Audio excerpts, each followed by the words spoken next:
Good morning, good afternoon, everybody. Thanks so much for joining this next episode of In the Nick of Time. Today is going to be a special episode. We're going to do an Ask Me Anything session. We have not done that in a while, so we thought it would be good to take some of your questions. Also, if you know amazing guests that you would like us to have on the show for the next few months, we're booked until April, but if you know someone that could be interested to join us, please reach out to us on LinkedIn so we can reach out to that person so they can join the show.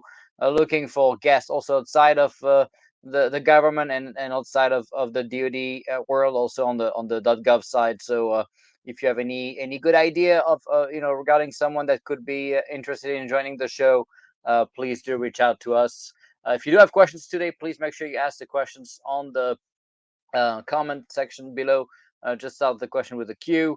We have a few already coming from different social media, so you're not going to be able to see all that on the screen. So we'll be able to read the questions for you. Might be easier to join on YouTube. So if you want to try to watch on YouTube, you go to the youtube.com/Nicolas Chillon. You'll be able to see the YouTube channel and join live. It might be a better quality, and you'll be able to see um, the show live. Sometimes there's a little bit of a delay on LinkedIn. With that, wanted to remind everybody that if you have not subscribed for the show yet, please do that at inthenickofTime.tv. So we send you an email a week to notify you of the next episode. The next episode is going to be interesting. We're going to bring a developer advocate who is very famous. Is going to join us next Tuesday, 1 p.m.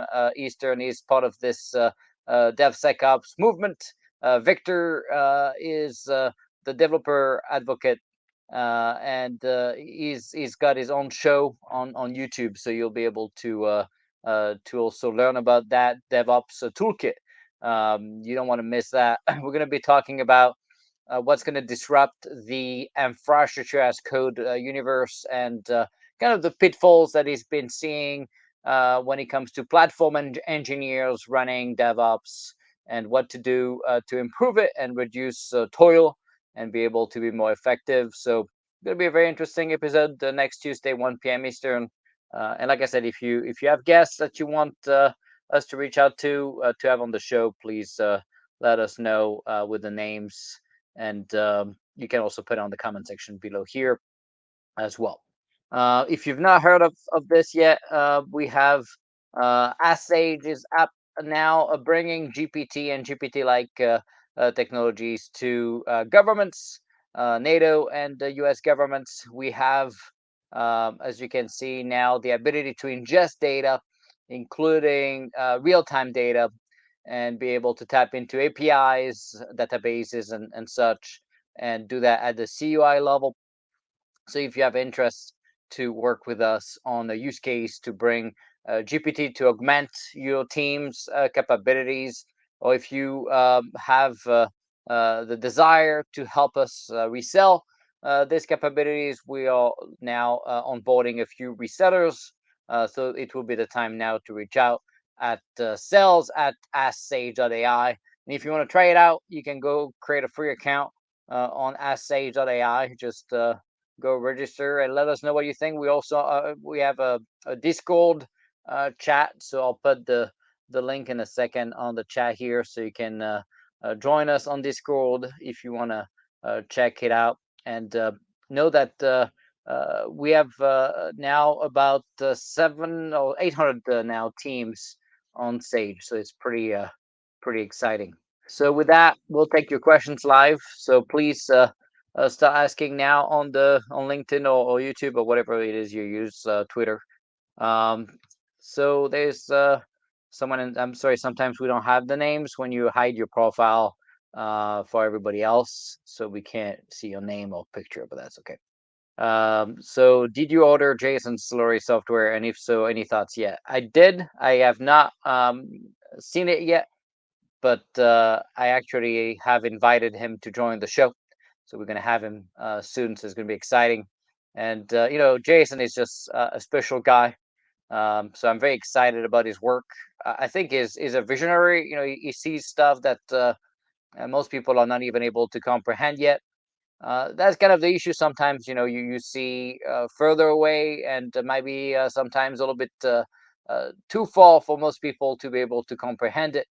But Jason is just awesome. So very excited to see what he's going to have to say here. And he's been working on this for years, and I remember when he talked to me about this very early after I joined the department. What is it, 4 years ago? So this has been a journey for him, and he's brought a ton of value, and he's just he's one of those uh, you know person that's bringing so much value to the department. But I'm not sure the department understands the value, the importance of the value he brings to the table. So I hope that they do, because he's one of the exceptional people in the department. So all right, let's see what else we got. All right, so someone was asking, let's see, I'm gonna bring it on the screen here. What's your take on trade winds? Um, so trade winds, for people that don't know, is this CDAO, DoD CDAO, Chief Digital AI Office program to help onboard AI capabilities to the DoD, and to streamline access to it also, by onboarding it and providing contract vehicle options. So funny enough, for Sage, we are doing the video recording this week, and we're going to be submitting to Tradewin. So I'll be able to tell you how easy that was as a company, a vendor applying to this. I'm pretty excited about it from what I've read and talked to Bunny about, who is leading this work. It's a very great, very great concept, and it reminds me of the Platform One DevSecOps BOA, that contract vehicle we created for DevSecOps, which has about $1 billion of spent on the contract now, over $1 billion, which is pretty amazing. It's a 3-year-old contract vehicle. So I'm pretty excited about it. So I'm going to be able to submit it. So the way this works is you have to do a video under 5 minutes and submit it, and then they're going to review it and give feedback and stuff like that. So it's pretty cool stuff. So I'm gonna give it a shot this week, and we'll let you know how this works. Okay. Um, let's see. Chris was asking, with security breaches still happening frequently within the U.S. government, U.S. Marshals being the most recent last week, is there any real way to be fully secure even with all these executive orders slash mandates and implementing zero trust? Well, a paper is never going to make you secure. There's obviously a lot of compliance requirements between NIST and all the different regulations, and of course you mentioned executive orders. But the fact is, zero trust is not implemented. Certainly not the U.S. Marshals. This again, it was a pretty basic ransomware attack, and pretty concerning that the government systems would be, particularly for the U.S. Marshal system there that you're talking about, would be so easily targeted, and that's a problem. And I can tell you there are a few things that would prevent this kind of attacks. There's 3 pillars when it comes to cybersecurity, and you're going to realize that none of them are paperwork related. It's not about paper compliance, it's about security. And you can be compliant, not secure. And you can also fake compliance, or think you're compliant and answer questions wrong. And there's so many different things to pay attention to when it comes to security. So there's 3 pillars that I always talk about. The first one is moving target defense. So moving target defense, the concept is to have everything ephemeral, right? So we use the concept of pet versus cattle. So a pet is a virtual machine. You give it a name, you care for it. Cattle is obviously short-lived, and you go shoot it behind the barn every so often, ideally as often as possible. And that's more like containers, right? So if you move to a Kubernetes orchestration stack with a seamless and integrated orchestration with a baked-in security as a foundation, which is what we did with Platform One. Now you can orchestrate your software stack with the same enforcement, both ingress, egress, but also east-west traffic. But the importance of containers is the ability to kill containers every 4 hours, for example, is what we do.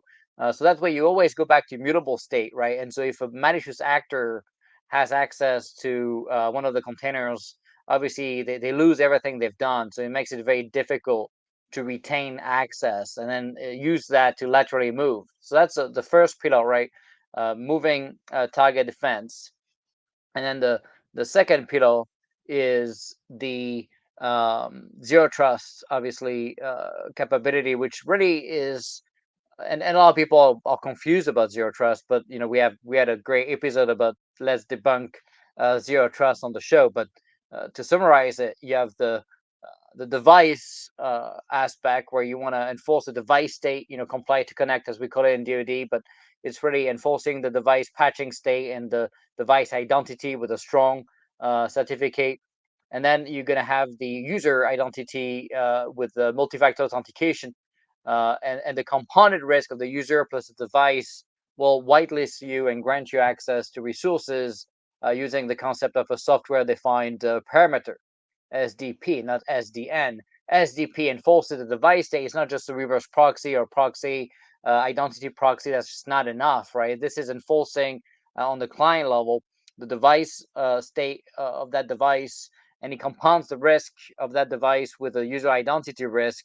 And based on who you are and what you're supposed to have access to using, labeling, you get access to resources, and your data is labeled down to the container level, down to the cell level when it comes to databases. So the who could be, TSSCI, but the what could be SecRel or whatever, right? And so you can really have a granular, labeling of data, and then you have an assignment of labels to users, and then based on the device you use, if I use my government device, or if I use my personal device, I would not get access to the same resources.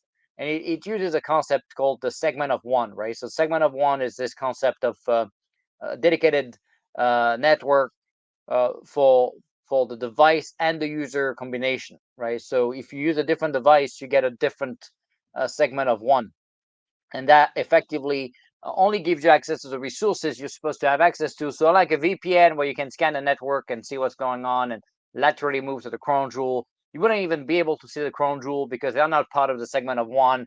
So that limits the ability of a malicious actor, right, through that microsegmentation to laterally move to the crown jewel. So when you combine that with a moving target defense, makes it pretty difficult, right? Because you kill containers every 4 hours, so the malicious actor lose everything they've done, but then you also limit the ability to scan the network and move across resources, and of course MFA to prevent connectivity to begin with.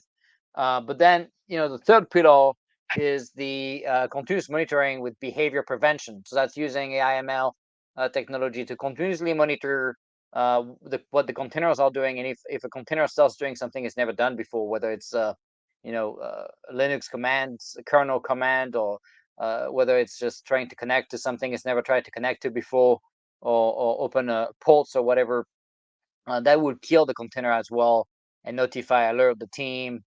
So when you combine the three pillars, right, moving target defense, zero trust, and continuous monitoring with behavior prevention. So it's not just using signatures and CVEs; it's also using behavior, right, detecting the change of behavior of the container. And the companies like Aqua and Twistlock and others do that.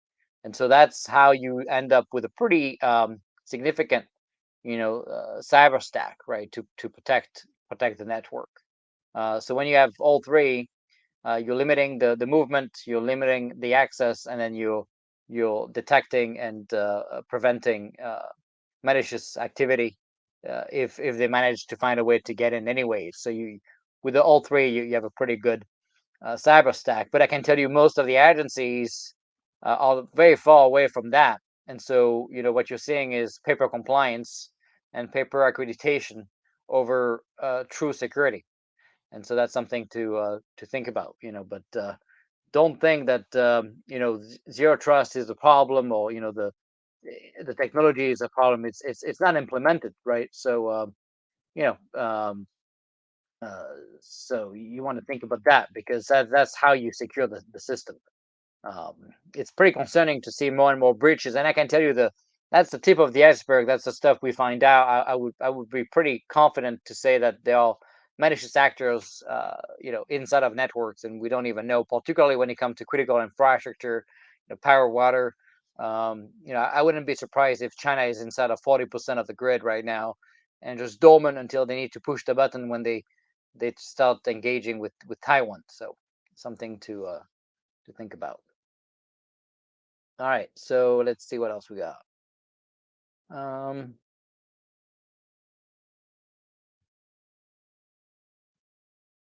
So Sibira was asking, what would you tell someone who assumes the DoD has more advanced technology than the private sector and tries to actively stop private sector programs?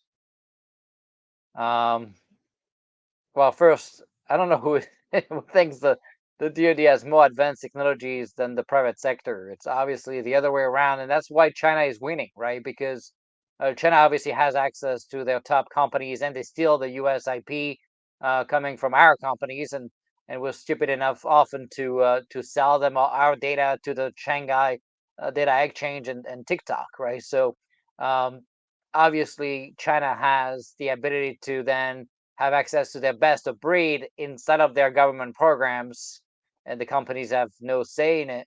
Versus, the U.S. companies, that's kind of the benefit of being a democracy, but it's also the impediment of it. Um, you see the companies not sharing much with the U.S. government. In fact, many companies refuse to engage with the U.S. government when it comes to artificial intelligence, machine learning, and other things. In the most innovative things, often are very limited use in the U.S. government. So the U.S. government is years behind when it comes to some of the critical technologies that we're talking about here. And so obviously that puts us in a tough situation, right? The nation that will be leading in AI and machine learning will be leading the world, and there's no doubt about that. And yet, I would say we do have the best U.S. companies when it comes to AI machine learning, but the government does not have access to any of it at all, and that's a problem. And you see a lot of AI/ML companies and companies like Google that agreed to do work with DoD, for example, but they refuse to do anything around weapons, even if it's not the AI shooting weapons. We're just talking using AI as part of a broader weapon system for something as simple as doing imagery detection on satellite, so we know what we're tracking and we know if the target is real or not. Meanwhile, of course, you see companies refusing to engage, and then we have incidents like you've seen in Afghanistan where we bombed 13 a bus with 13 kids in it.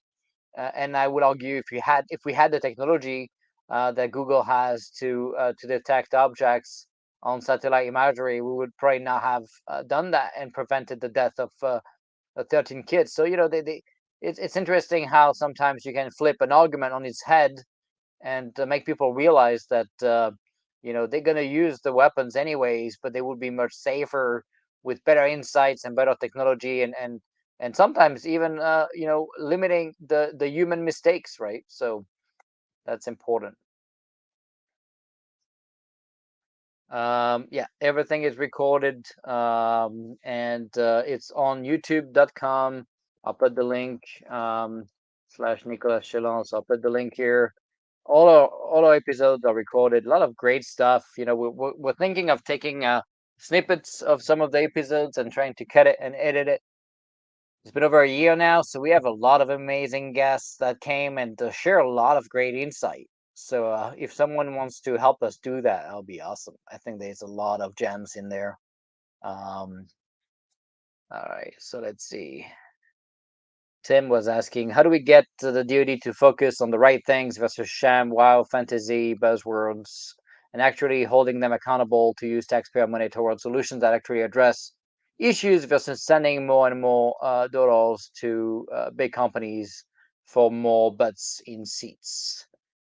Well, I think it's about the leadership, right? I'm afraid that it starts at the top. The warfighter, you would argue that they know what's right and they want to do it, right? And you have two problems, right? You have the acquisition guys in charge of a program that often rotate, and they are great people, but they just don't have the expertise, right? We put people in charge of the cloud and the DevSecOps and pick your poison office program, and we put them in charge, based on rank and based on some widely outdated waterfall based acquisition nonsense.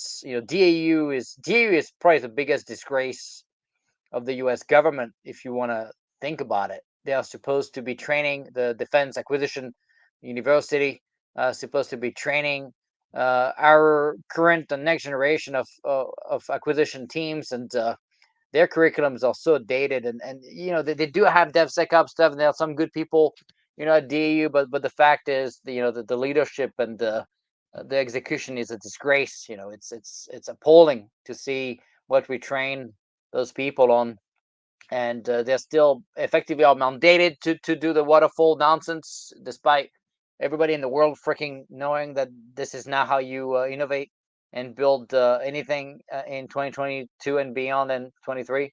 um, and that's what they are mandated to do. They can go and take a DevOps training, but that's optional. That's not the new default. That's such a disgrace, and ANS should really, the undersecretary of ANS should really wake up and kick the butt of some of these DAU people, so they can wake up and fix our training. But so that's the first piece. Is we're assigning people to these acquisition roles with outdated training and zero experience in the domain, right? And so you see them then doing some kind of pilot program where they throw anything that sticks, right? Instead of just knowing what to do. If you take someone to run a cloud office, if they've done it before, you wouldn't see Google hiring to someone that's never had a cloud in their basement to run Google Cloud. But yeah, that's what we do. And then you wonder why we can build a cloud provider that works and bring enterprise services at scale with baked-in security and prevent the debacle you've seen again recently with SOCOM getting breached because of Azure misconfigurations, right? Um, and just having a centralized ingress egress, and uh, just like we did with the cloud native access point with the CNAP in platform one. That should be the default for the entire department. We had proposed that to the former DoD CIO, and they refused to do that. And then they awarded a contract to Booz Allen that did a whole bunch of nothing and wasted the money. So back to your point, this is what they do, right? But that's not malicious. It's often incompetence. And you can argue, we don't have the luxury of being incompetent, but having the right people in the right jobs will be a good start, particularly in the acquisition shops. So we know we have a direction.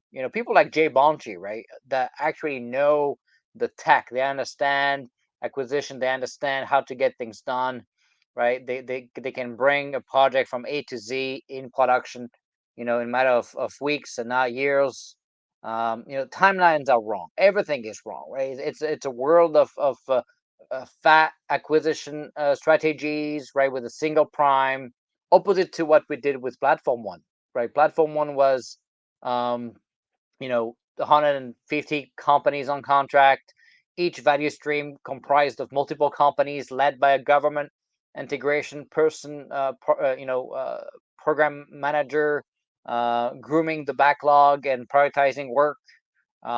So not a single company would be in charge of the value stream, and we would have diversity of talent and options to get best of breed and get different opinions about the tech, right? That kind of model takes a lot of more work on the government side, but that's the only way to do business in 2023 and beyond. So it's all about training, but the government acquisition teams were taught by DAU for so many years that we should get out of the way, that we should not be in the middle of the problem, and we should just trust the vendors. Obviously, that was designed by the primes and the defense industrial base to make sure that they do whatever they want and held with no accountability when they mess up. Uh, and not having a government person that understands the tech is a problem, because obviously you're completely at the mercy of our friends at the FFRDCs, which we have a few on here, which are great people. But the fact is, they are often the continuity point between the government and the contractors because of the turnover of government people.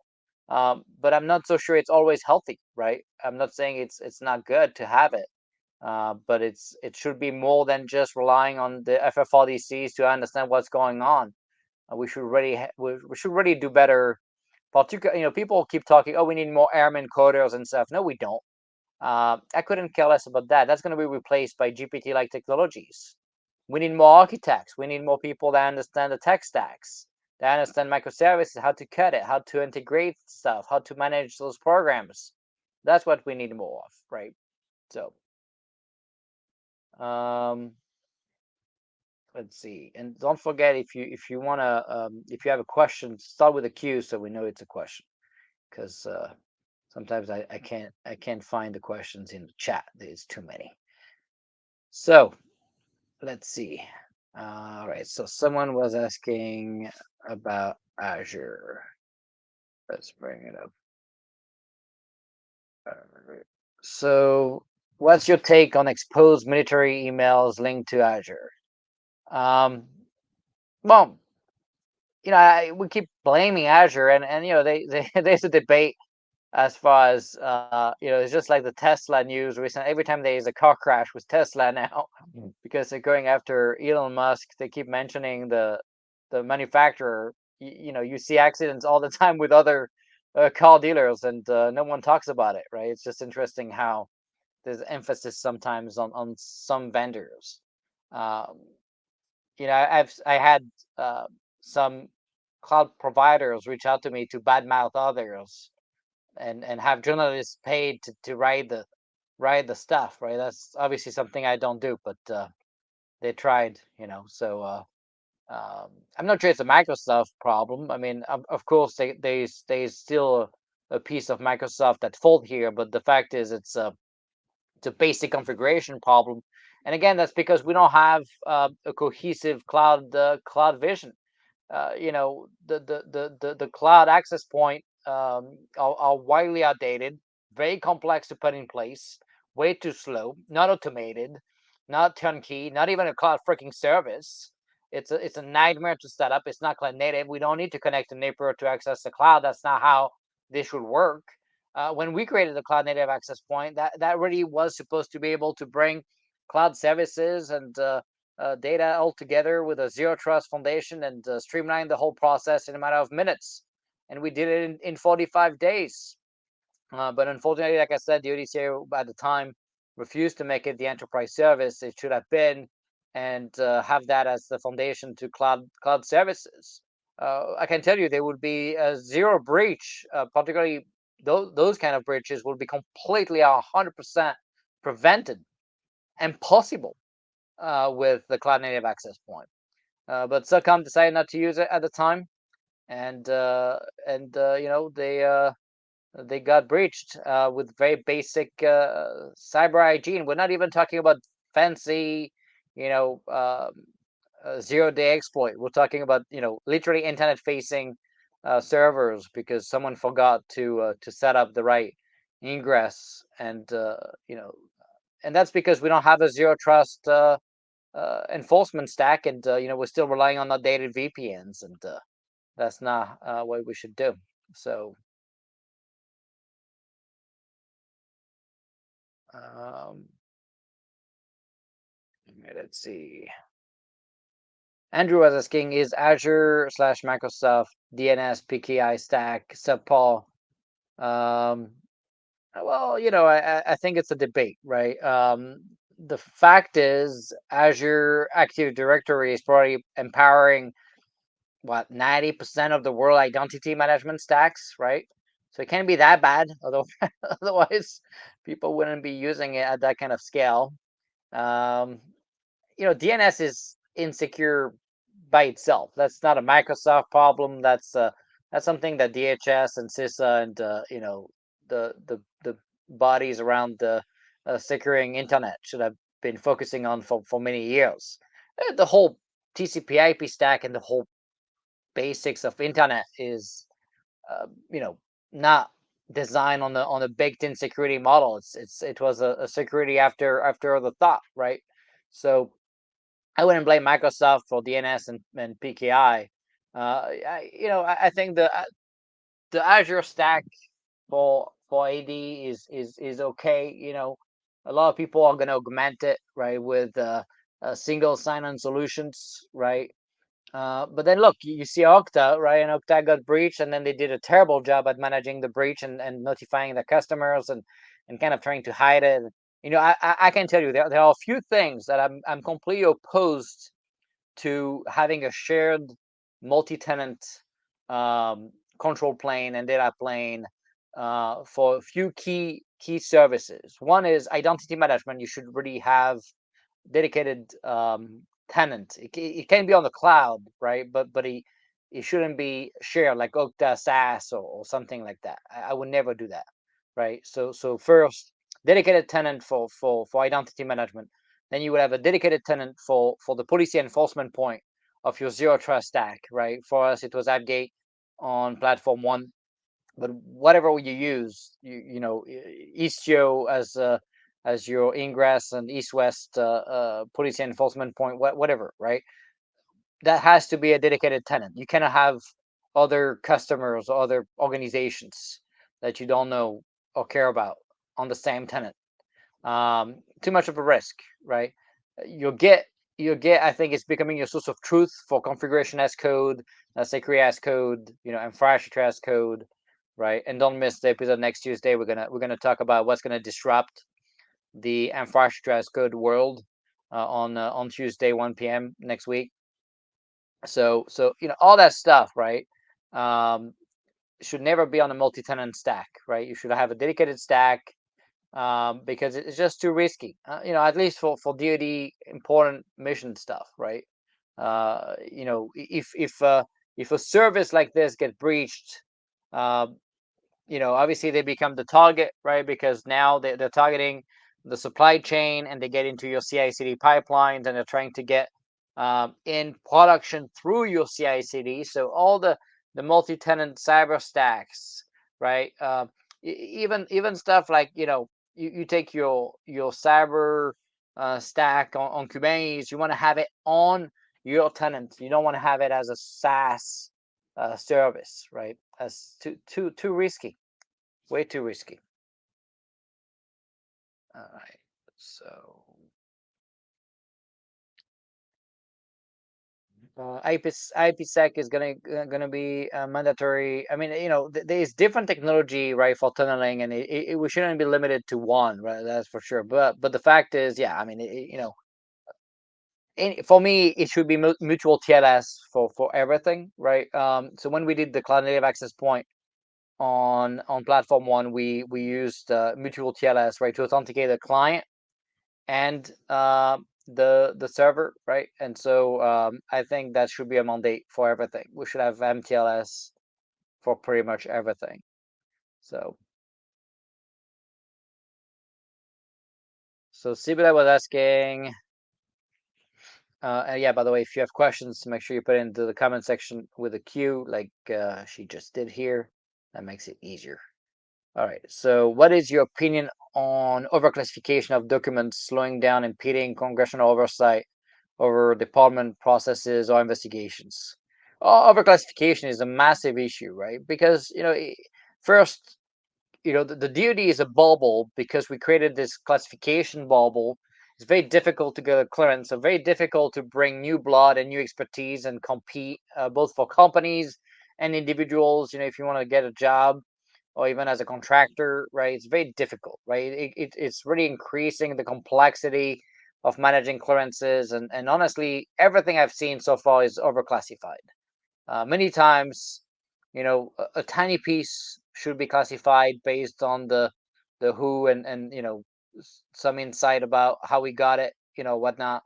But the what often is not even worth classifying. And so what you see is wide overclassification of data, and that's a massive issue both in terms of cost and getting systems accredited, and it just drastically slows down velocity of work. And so there's already a massive aspect, a negative aspect to the mission.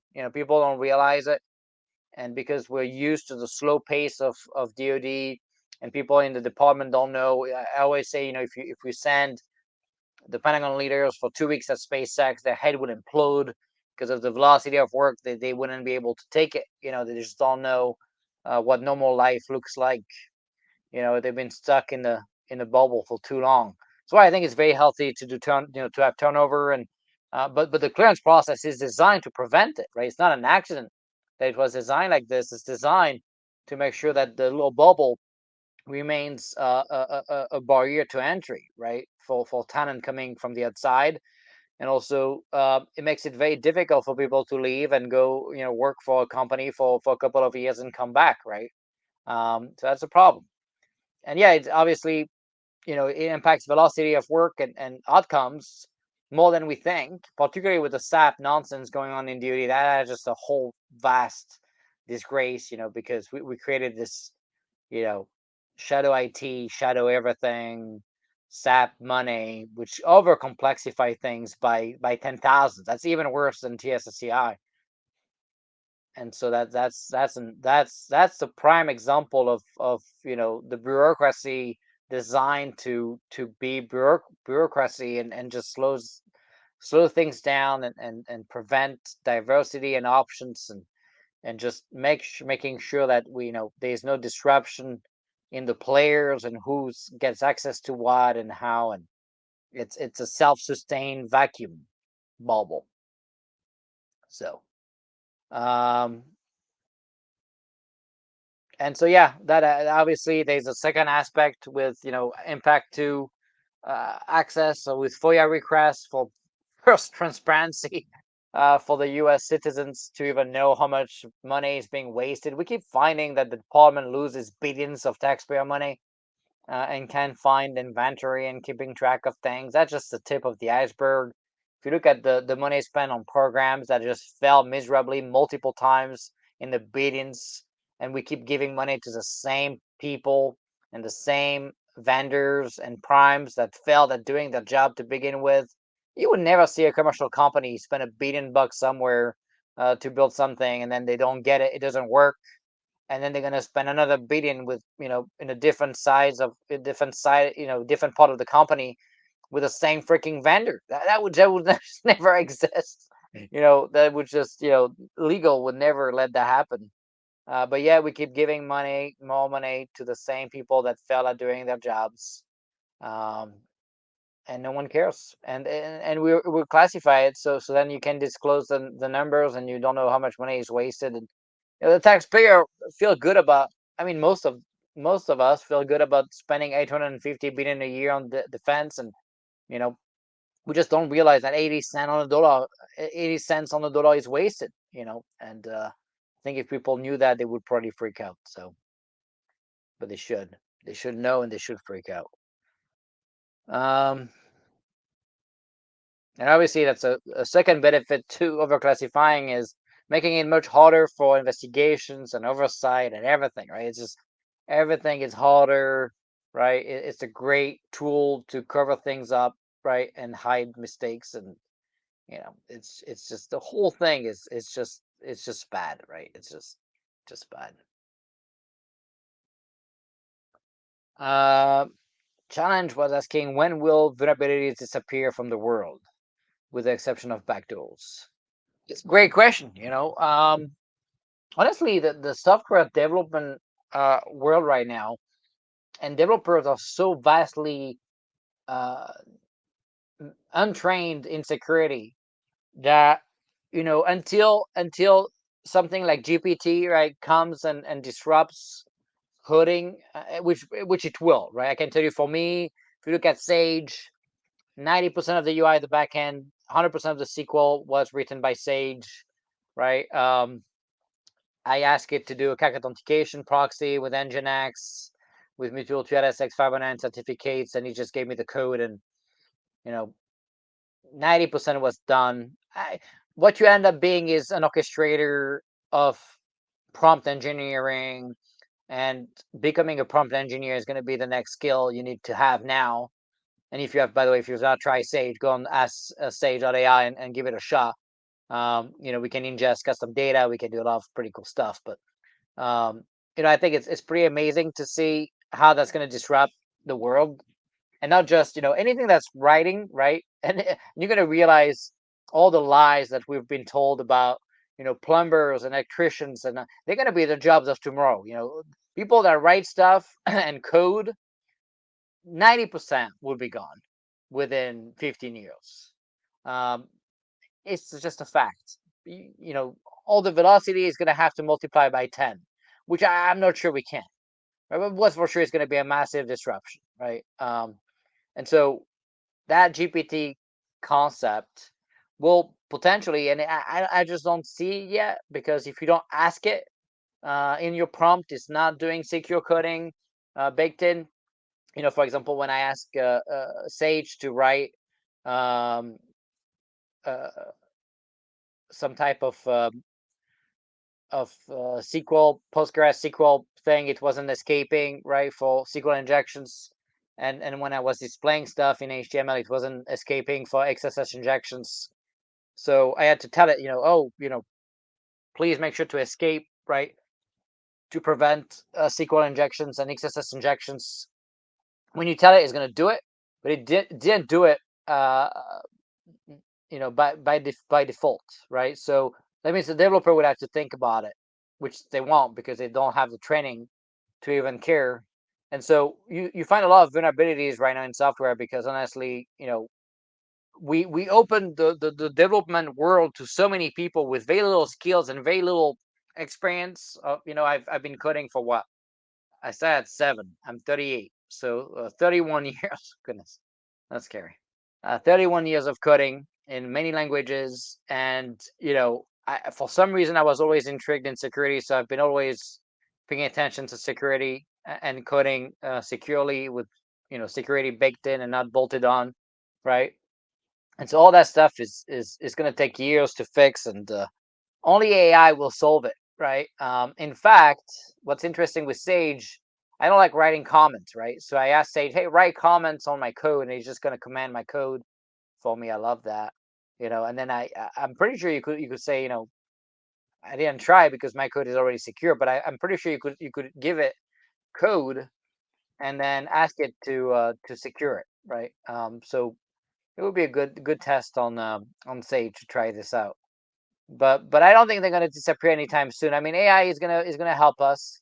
So I guess if AI already goes where it's supposed to go at the pace that it's supposed to go to, maybe in 10 years, we're gonna end up with all the code refactored. And by the way, Sage was doing a great job refactoring from Python to Go, and Node.js to Python and whatnot.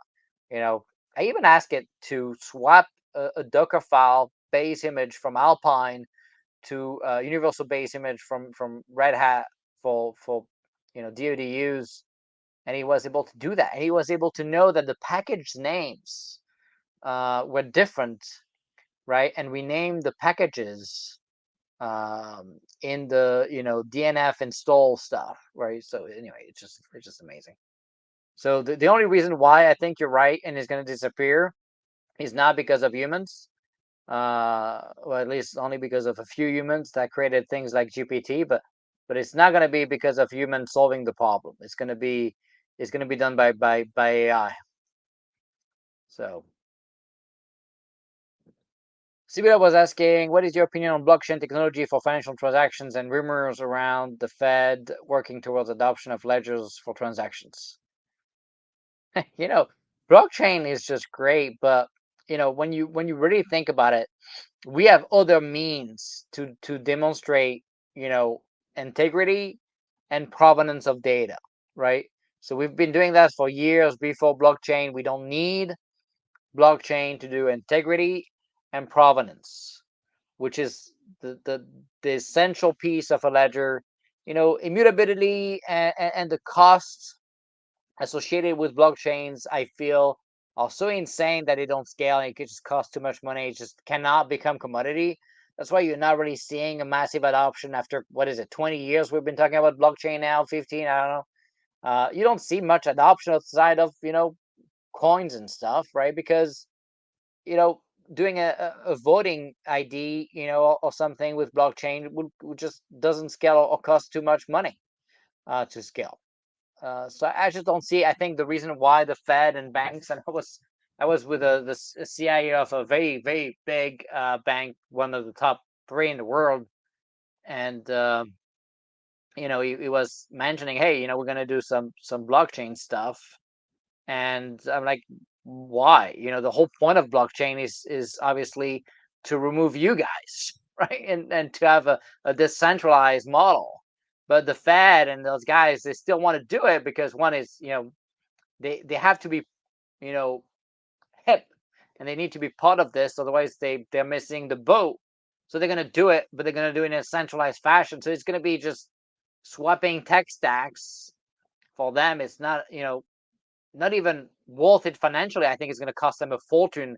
I think they vastly, fail to realize what the cost is going to be of a transaction compared to what it is now, which is pretty vastly negligible compared to the cost of mining and doing your blockchain work. So I think it's just a fantasy. I think it's just not needed. We don't need it. It's nice to it's one way to do it. There's other ways to have integrity and provenance of things. Just look at open source project like Cosign, where we use signatures to do both checksums with for the integrity and provenance with signatures. So yeah. So let's see what else we got. All right. So someone was asking. What is the limitation of AskSage and who can use it today?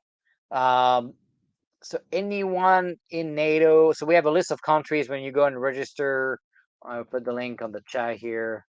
If you go register, you'll see that you can create an account, and only the people in those countries can do that. If you are in a different country and you want to ask us, we can look at it. But it's a case by case basis.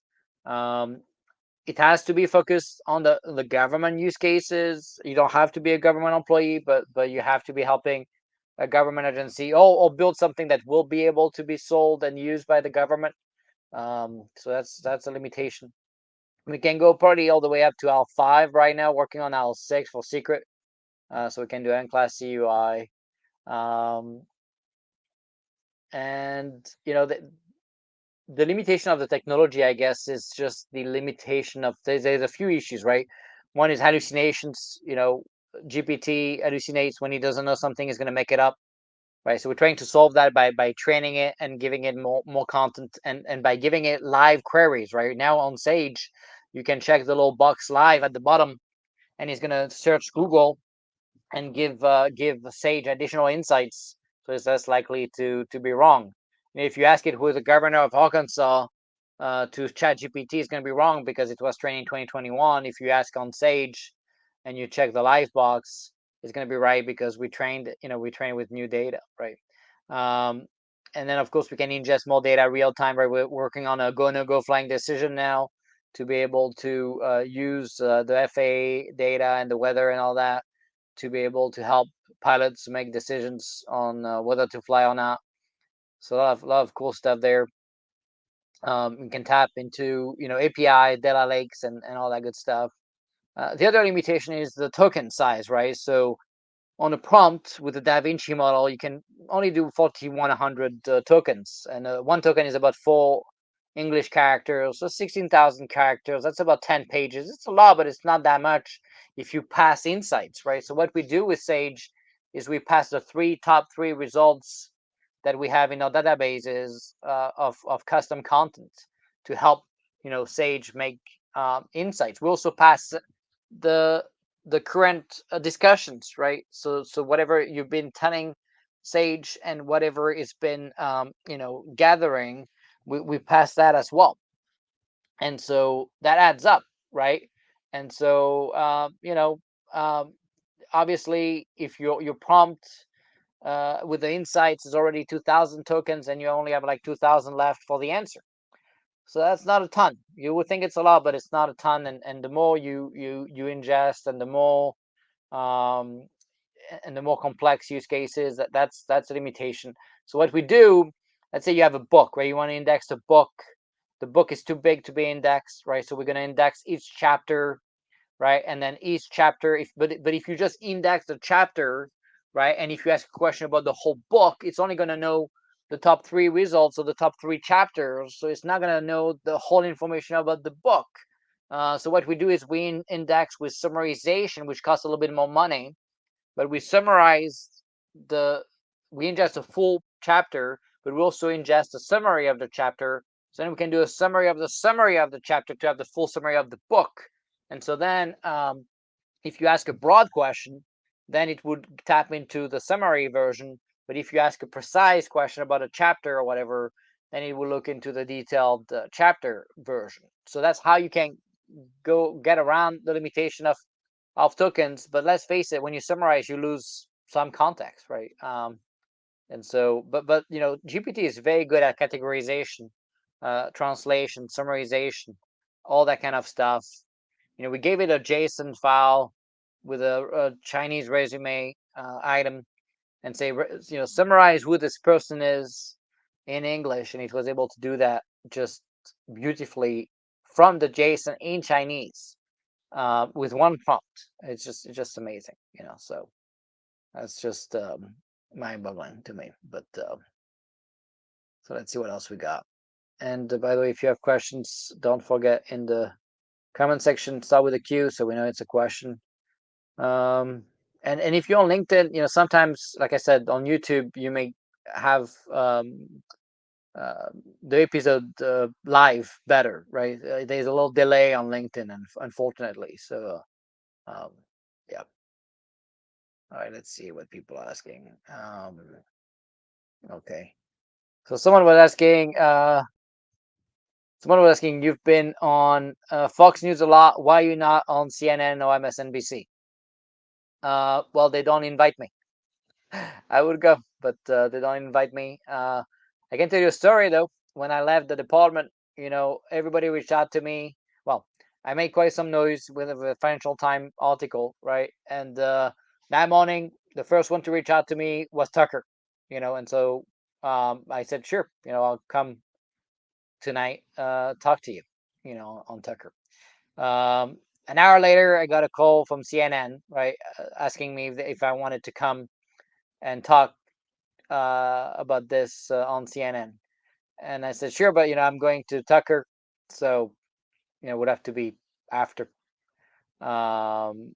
And they said, no, if you go to Fox, any Fox show, then we won't have you. But if you go to CNN, then we'll line up all the MSNBCs and whatever NBC of the world for you, so you can have a full lineup of shows. But if you even go to Fox, then we won't have you at all. And I said, well, it's not a political subject. And they said, yeah, but if you go on Fox, we won't have you. Fox never said that though. They said, if you go to CNN, you go to CNN. I don't care. And so that started like that. And so I went because I said yes to Tucker first. I went to Tucker because I said yes, and I am a man of my word, and so I did. And then CNN canceled and refused to have me. So I've been recurring off on Fox now probably 20, 25 times. Fox and Friends, whatever, Tucker, others. So it's what it is. I would definitely go elsewhere. In fact, I'll be on Twitter thing with Malco, the show that has Elon Musk and all that stuff, on Thursday, 8 p.m. Eastern, about space and China.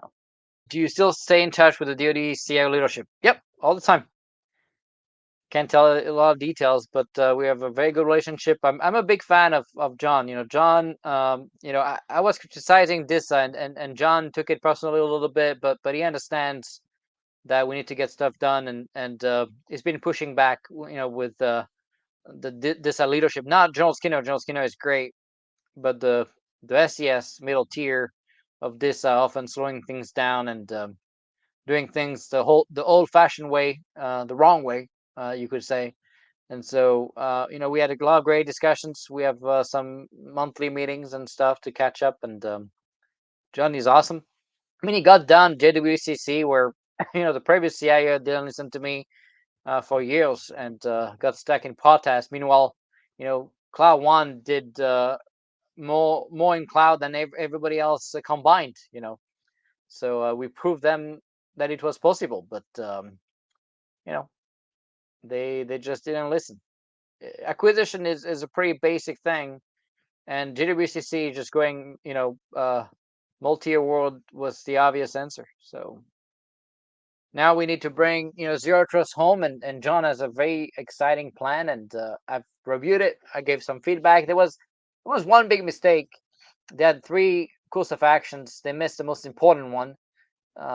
They missed the cloud agnostic Zero Trust stack. And since you cannot federate Zero Trust with the policy enforcement point, you have to have a cloud agnostic solution. Otherwise, you completely depend on the vendors, which is what the team had asked each of the cloud providers. They asked, "Hey, build me a full Zero Trust stack that will be compliant with these, what is it, 50 something things." But it's not good if you don't do it in a cloud agnostic way. So that's what I told them. So hopefully they get it done. The cloud native access point that we created is a Zero Trust implementation that's cloud agnostic. That should be the case for everything. All right, we're almost out of time, so I don't see a question. So that's perfect. Oh, I see one. Here we go. Last question. If you could improve the security integrity of voting machines, which department entity would you ask to do it? Oh, you can't. That's why it's a nightmare, right? I was at DHS and I was helping with cyber for both the grid and water and election stuff, and each state do their own thing. I mean, of course, you have three main vendors to provide voting things to the states, but the fact is you can't tell the states what to do. The companies, they don't really have to listen to you.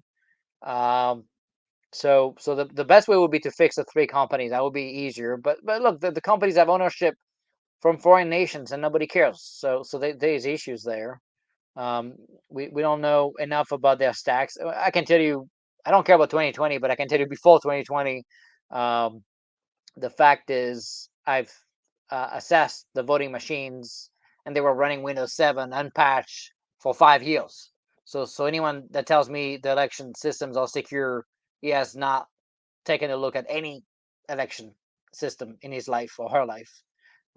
So I'm not saying it was used. I don't think it was used. By the way, I don't think they needed to use it for the election to get in. But the fact is, it is not secure, and we should have secure voting machines. That's for sure. Um, so I don't think you could solve it. You have to solve it on the commercial side, I guess, to answer the question. With that, I wanted to remind you of who the next guest is going to be. And by the way, if you have names, I like some names. Okay, we are booked until April, but I like to be booked until June, July, and we need some cool new faces. And maybe tech stuff outside of government, non-tech stuff inside of government, more on the .gov side. If you know people, DHS, VA, whatever, IRS. I'd love to have them, right? So all of these, if you have names, please reach out to us. And so the guest next week is Victor, and Victor is Victor Fossick, and he's the developer advocate at Upbound, which is a next generation platform engineering orchestration control plane. So he's gonna join us. He has his own YouTube channel. Great. If you have not seen it, I'm gonna put the link here. I'm gonna try to find it quick. You need to go see what he does. It's just awesome. Um, I'm a subscriber of his channel, and yeah, that's it. And that's the name, DevOps Toolkit. So if you go on YouTube and you search that, you're gonna find Victor, and he's just doing great. The last video he did was about you know um, networking security observability with eBPF and Cilium. You know, Yeah, he's doing one video a week pretty much, so it's very good. It's just and he's very technical and hands-on coding, so you see the stuff. It's just awesome. So go check it out. So Victor is going to be on the show next Tuesday, 1 p.m. Eastern. It'll be fun. Like I said, if you have people you want to recommend for the show, and finally, of course, if you want to try Ask Sage, please go give it a shot. Love to get your feedback. If you have different use cases, if you have content, if you see results that are weird, and if you don't, if it doesn't make sense, please reach out too. We can fix it. We can create personas right based on who you are. Is going to know like, hey, this is a contracting officer, or this is a developer, this is a you know wherever we can tailor it right, so to have better answers. And join the Discord. We have about 100 people on Discord now, for Ask Sage. Take a screenshot, and join us, to make the world a better place, and make sure that we can augment people capabilities, right? I can tell you, for me, it's about, I would say, 50 to 80% a day of increased velocity of work because of GPT. I don't Google anymore. I just go on GPT. So with the Ask Sage. So I go on Sage. So with that, I wanted to thank you guys, and please keep up the great work to make sure our kids have a fighting chance at winning against China, uh, 20 years from now. Stay safe, everybody. Thanks. Bye bye.